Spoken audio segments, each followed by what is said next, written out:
दीप का प्रज्वलन हर घर में आवश्यक है और हमें नियमित रूप से सुबह और शाम दोनों समय अपने घर में दीपक जलाना चाहिए। कुछ लोग बहुत छोटा सा दीपक जलाते हैं, नहीं, थोड़ा सा बड़ा सा जलाया कीजिए, रोशनी तो फैले। दीपक से घर के सूर्य और चंद्र की कमजोरियां दूर होती हैं।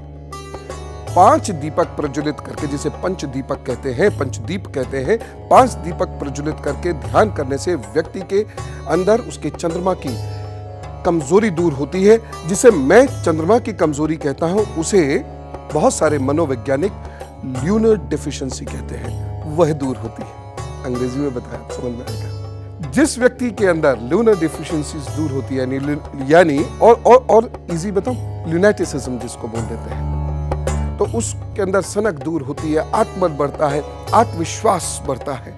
इस पृथ्वी पर भारतीय संस्कृति का विस्तार कितना है, यह जानने में भी ज्योतिष ही आया। ज्योतिष बार बार आएगा, क्योंकि यह एक बेहद गंभीर विज्ञान है। इसे केवल शादी ब्याह बताने का ही विज्ञान मत समझिए, यह बहुत गंभीर विज्ञान है, क्योंकि इस पृथ्वी की आयु की गणना और यहां तक कि इस पृथ्वी पर कितनी दूरी कब चली गई, कितने वर्षों में, युग में चली गई, इसका आधार ग्रह नक्षत्र है। यह ज्योतिष है, ये गणित का हिस्सा है, सिद्धांत का हिस्सा है, संहिता का हिस्सा है।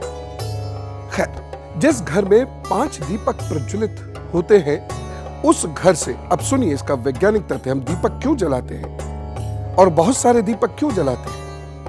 क्योंकि जहां 5 दीपक प्रज्वलित होते हैं, यानी उतनी अग्नि प्रज्वलित होती है, वहां हानिकारक तत्व और बैक्टीरिया में कमी आती है। जिस घर में सुबह शाम ये दीपक जलेंगे, वहां रोग अपने आप कम हो गए।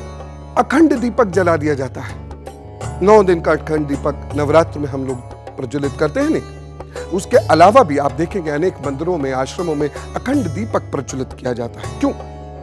हठ योग का हिस्सा है कि जितने समय ये अनुष्ठान चलता रहेगा, दीप चलता रहेगा और अनुष्ठान के नियम बड़े कठोर होते हैं। वह दीपक एक प्रतीक है कि मुझे अनुशासन में रहना है और इस अनुष्ठान का कठोरता से पालन करना है। उसमें हम कोई भी कल्प ले सकते हैं, उसमें कोई भी व्रत ले सकते हैं, जैसे हम भोजन नहीं करेंगे, हम दूध नहीं पिएंगे, या हम सिर्फ दूध ही पिएंगे, या हम जल पिएंगे, या हम जल भी नहीं पिएंगे, कुछ भी नहीं। इतने दिन अनवरत रूप से हम हठ योग करेंगे और ईश्वर की पूजा अर्चना करेंगे। और एक बात बताओ, केवल दीपक वह जलती हुई बत्ती नहीं होता है, उसमें क्या पड़ा है वह भी महत्वपूर्ण है। गाय के घी से ही दीपक जलाना चाहिए, और वह भी शुद्ध घी हो, एकदम पवित्र घी, वह भी देसी गाय का। जर्सी गाय के घी में वह बात नहीं होती है। क्यों?